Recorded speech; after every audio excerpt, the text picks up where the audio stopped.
Farming life in another world के episode 2 में हम लोग गॉड को देखते हैं जो कि सोच रहे होते हैं कि हिराकू कैसा कर रहेगा। वो कहने लगता है मैं एक गॉड हूँ और सोल को संभालना मेरा काम है, लेकिन कभी कभी गॉड से भी गलतियां हो जाती है। मैंने गलती से हिराकू को, जो कि एक इनोसेंट पर्सन है, उसे काफी कठिन जिंदगी दे दी थी और लाइफ के बीच में इंटरफेयर करना रूल्स के खिलाफ है, इसलिए मैं हिराकू को बीच में वापस नहीं बुला पाया। और अब अपनी गलती को सुधारने के लिए मैंने हिराकू को एक और चांस दिया नई जिंदगी जीने का, जैसा वो चाहता था। तभी गॉड कहने लगता है मुझसे एक और गलती होगी। मैंने हिराकू को ऐसे फॉरेस्ट में छोड़ दिया जहाँ पर काफी डेंजरस मॉन्स्टर हैं। इस फॉरेस्ट का नाम फॉरेस्ट ऑफ डेथ है। आखिरकार हिराकू अपनी फार्मिंग की एबिलिटी से यहाँ पर कैसे सर्वाइव कर पाएगा। गॉड कहने लगते हैं क्या मैं हिराकू को वापस बुला लूं? फिर वो कहते नहीं, ये रूल्स के खिलाफ है। अब जैसा हो गया वैसा ही चलने देते हैं, मैं कभी कभी वापस गलतियां कर ही देता हूँ। जिसके बाद हम लोग हिराकू को देखते हैं। वो कहने लगता है मैं अपने ऑलमाइटी फार्मिंग टूल के कारण ये सब कर पाया और मैंने काफी सारी चीजें सीखी है। पहला ये है वो क्रॉप जिनको मैं बिना सीड्स के प्लांट कर पाया, ये है पोटैटोज, ऑनियन, टोमेटो, कैबेज भी।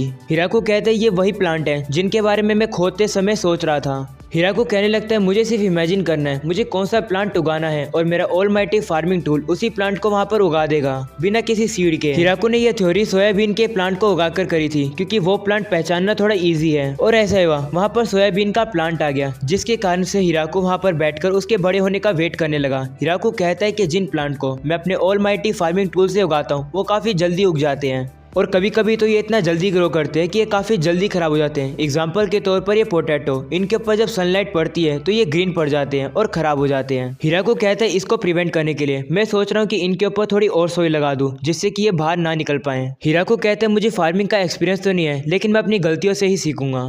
फिर हम लोग देखते हिराकू ने गॉड के स्टैचू भी बना रखे हैं। हिराकू कहने लगता है कि मुझे लग रहा है ये जगह और ज्यादा सिविलाइज होने वाली है और ये सब कृपा गॉड की है। जिसके बाद हम लोग देखते हिराकू खाने के अंदर रैबिट मीट का स्ट्यू बनाता है, जिसके अंदर हिराकू ने अपने हाथों से उगाई हुई सब्जियां भी डाली है, जिसका टेस्ट थोड़ा ठीक ठाक आता है। वहीं उसके डॉग्स को भी मीट काफी ज्यादा पसंद आता है। हिराकू कहने लगता है मैं सोच रहा हूँ काश मेरे पास सॉल्ट होता। फिर हिराकू कुछ नया ट्राई करने के लिए अपने घर से थोड़ा दूर आता है और वो वहाँ पर फ्रूट्स के प्लांट को उगा देता है जिससे कि वो ट्री बन सके, ताकि कुछ सालों बाद वो ट्री हिराकू को फ्रूट दे सके।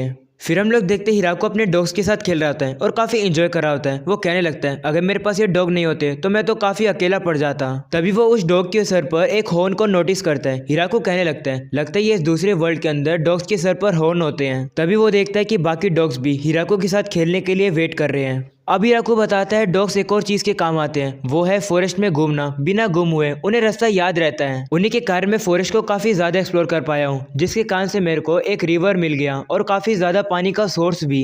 अब हिराकू कहने लगता है मैं सोच रहा हूँ कि एक रास्ता बनाऊं जिससे कि ये पानी मेरे घर तक आ सके, लेकिन उसको बनाने के लिए मेरे को 30 मिनट तक की खुदाई करनी पड़ेगी। कोई नहीं, मैं जैसे तैसे करके कर लूंगा। साथ साथ मैंने एक टॉयलेट भी बना लिया क्योंकि मुझे पता है कि मुझे काफी ज्यादा काम करना है। अगले सीन में हम लोग देखते हैं वो अपने ऑलमाइटी फार्मिंग टूल को एक व्हील बैरो में बदल देता है ताकि वो जल्दी से इधर से उधर आ जा सके।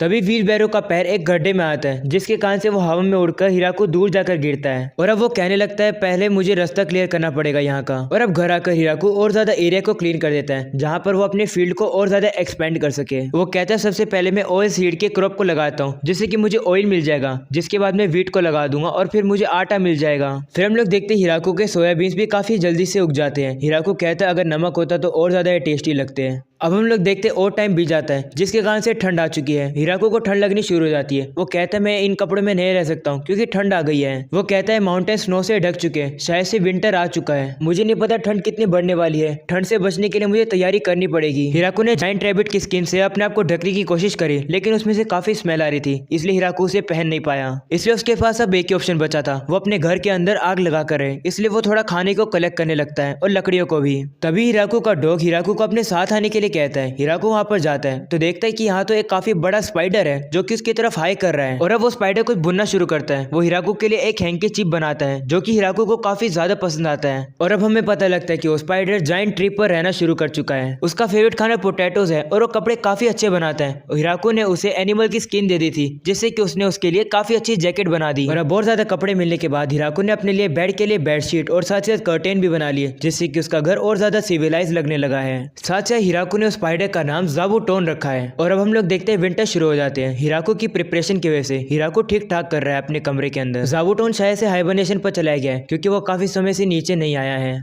हिराको बैठकर पोटैटोस को खाने लगता है। वो कहता है पता नहीं क्यों, लेकिन मुझे अब अकेला फील होने लगा है। मैंने काफी समय से किसी से बात नहीं करी है, कहीं मैं बात करना भूल ना जाऊं। और अब बहुत समय बीत जाता है, सर्दियां खत्म हो जाती है और स्प्रिंग आ जाता है, जिसके बाद हम लोग देखते हैं सारे पपीज बड़े हो चुके हैं और वो अपनी जर्नी पर चले जाते हैं। थोड़े दिन बाद वो वापस आते हैं अपने पार्टनर बनाकर। और अब इतने दिनों बाद ज़ाबूटोन भी नीचे आता है अपने बच्चों के साथ। उसे देखकर हिराको सरप्राइज होता है और कहता है क्या ज़ाबूटोन एक लड़की थी। फिर हिराको कहने लगता है सभी लोगों की फैमिली इतनी ज्यादा बढ़ रही है, मुझे जेलसी हो रही है क्योंकि मैं ही अकेला हूँ। अगले सीन में हम लोग देखते हैं हिराको फार्म में काम कर रहा होता है, तभी ज़ाबूटोन खतरे की घंटी बजाता है। हिराको जल्दी से फॉरेस्ट के अंदर पहुंचता है तो वो देखता है फॉरेस्ट के बीच में एक छोटी लड़की होती है। उसे देखकर हिराको काफी हैरान रहता है। वहीं पर सारे डॉग और ज़ाबूटोन के बच्चे उसे परेशान करने लगते हैं। तो वो लड़की हिराको से कहते हैं मेरी मदद करो। ये सुनकर हिराको कहता है क्या हम दोनों एक दूसरे की बात समझ सकते हैं। तो हिराको अब आगे बढ़कर उसे अपने कपड़े पहनाने लगता है। तभी वो लड़की उसे काट लेती है, जिसके कान से वो ग्लो करने लगती है और एक बड़ी लड़की में ट्रांसफॉर्म हो जाती है। ये देखकर हिराको काफी हैरान रहता है और अब हिराको के पेट उस लड़की को मारने लगते हैं। हिराको जल्दी से अपने पेट को रुकाता है, जिसके बाद हिराको देखता है कि वो लड़की वापस से छोटी हो जाती है। उसे कहता है कि क्या तुम मेरी दुश्मन हो, तुमने मेरा खून क्यों चूसा। जिस पर वो लड़की कहती है मैं क्या करूं, मैं अपने आप को रोक नहीं पाई।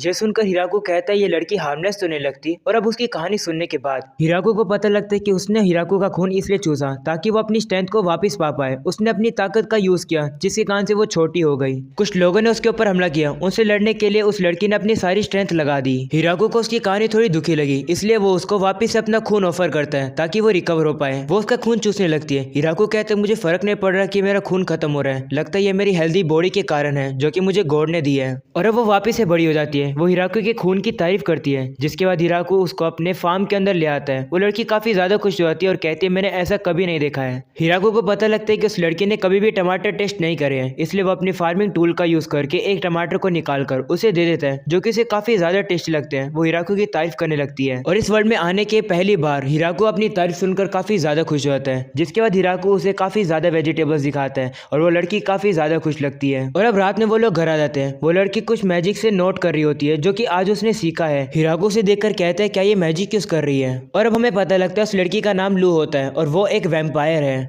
और उसने कहा कि वो मेडिकल प्लांट के ऊपर रिसर्च कर रही है, इसी कारण से वो इस फॉरेस्ट में आई, लेकिन उसकी लड़ाई नोबल से हो गई और उसकी हालत ऐसी हो गई थी। और अब लू सारी इन्फॉर्मेशन को नोट कर लेती है। वो कहने लगते हैं जैसी जगह की रेपुटेशन है, यहाँ की जगह बिल्कुल वैसी ही है। ये सुनकर हिराको से कहता है क्या इस जगह की रेपुटेशन है। तो लू कहती तुम्हें नहीं पता इस जगह के बारे में, तुम इतने सालों से यहाँ पर रह रहे हो। तो हिराको कहते मुझे नहीं पता तुम किस बारे में बात कर रही हो। तो लू हिराको को कहते तुम भी तो मैजिक यूज कर सकते हो ना, तुमने जो टेक्निक का यूज किया वो मैंने कहीं नहीं देखा कोई यूज कर सकता है। तो हिराको कहते हैं हाँ शायद से वो एक मैजिक टूल ही है। तभी लू कहती है दिन काफी सरप्राइज वाला रहा है, मुझे नहीं पता था कि मैं इतनी सारी चीजें देख पाऊंगी। वहीं हिराको भी सोचते हैं हाँ दिन तो काफी सरप्राइज वाला था, मैं इस लड़की से मिला हूँ, मुझे नहीं पता कि मैं इस लड़की से दोबारा मिल पाऊंगा या फिर नहीं। और अब हिराको से एक रिक्वेस्ट कहता है और कहता है क्या तुम मेरे साथ यहाँ रह सकती हो। तो लू कहती है हाँ मैं थोड़े दिन के लिए अपने रिसर्च के लिए रुक सकती हूँ। तो हिराको से कहते नहीं मैं चाहता हूँ तुम हमेशा मेरे साथ रहो। ये सुनकर लू शर्मा जाती है और कहते तुम अचानक से ये क्या कह रहे हो। हिराको कहते हैं मेरे पास यही चांस है, प्लीज इस चांस को मत जाने दो। वो लड़की कहती है मेरे पीछे लोग पड़े हुए हैं, तुम्हें उससे फर्क नहीं पड़ता क्या। और तो और मैं एक वैम्पायर हूँ। ये सुनकर हिराको से कहते हैं मुझे उससे कोई प्रॉब्लम नहीं है। जिसके बाद हिराको कहने लगता है कि मैं लोगों से बात करने में इतना अच्छा नहीं हूँ, इसी कारण से मैं यहाँ पर अकेले रहने आया हूँ, लेकिन मुझे काफी जल्द रियलाइज हो गया कि मैं अकेला ज्यादा देर नहीं रह सकता हूँ। तो लू कहते हैं मुझे रुकने में कोई दिक्कत नहीं है, लेकिन मैं बस थोड़ा सरप्राइज हूँ क्योंकि तुमने अचानक से मुझे प्रपोज किया। तो हिराको कहते हैं मैंने कब प्रपोज किया, मैं तो सिर्फ यहाँ पर अकेला रहता हूँ, इसलिए अच्छा रहेगा कि तुम मेरे साथ यहाँ पर रुक जाओ। ये सुनकर लू कहते हैं तुम्हारा ये मतलब था जब तुम मुझसे कह रहे थे कि हमेशा यहाँ पर रुक जाओ। ये सुनकर हिराको भी शर्माने लगता है और सोचते है कि हाँ मैंने तुम्हें प्रपोज तो कर दिया। तो लू कहते तुम ये नहीं कहना चाहते थे क्या। जिस पर हिराको कहते नहीं नहीं मैं यही कहना चाहता था। ठीक है मैं तुम्हें प्रपोज करता हूँ, क्या तुम मेरे साथ यही रुकोगी। और अब लू भी मान जाती है वहाँ पर रुकने के लिए। ये सुनकर हिराको काफी ज्यादा खुश हो जाता है और उसे गले मिल लेता है। और अब अगले दिन हिराको फार्म में काम कर रहा होता है, तभी लू आकर उसे गुड मॉर्निंग करती है। हिराको भी उसे गुड मॉर्निंग करता है और मन में कहने लगता है किसी से गुड मॉर्निंग सुनना कितना ज्यादा खुशी देता है। जिसके बाद वो हिराको से पूछते हैं अब तुम्हारा क्या प्लान है। जिस पर हिराको कहता है मैं स्वीट पोटैटो उगाना चाहता हूँ, उससे हमारा खाने का सोर्स भी पूरा हो जाएगा, क्योंकि अब हमारे पास काफी सारे लोग हो चुके हैं खाना खाने के लिए। और वैसे तुम एक पहली पर्सन हो जो इस विलेज के अंदर आई हो, मतलब तुम पहली विलेजर हो। तो लू पूछते क्या ये विलेज है। जिस पर वो कहता है कि अभी तो नहीं है, लेकिन आगे चलकर जरूर बन सकता है। तभी हिराको का डॉग आकर उसकी तरफ भौंकने लगता है। तो हिराको याद करता है और कहता है हाँ पहले पर्सन तो तुम हो जो यहाँ पर आए हो। और फिर ज़ाबूटोन भी है, फिर उसके बच्चे भी हैं, और फिर देखा जाए तो लू तुम इस विलेज की 30th पर्सन हो। ये सुनकर लू हंसने लगती है और कहती है 30th विलेजर, ये कैसा टाइटल हुआ।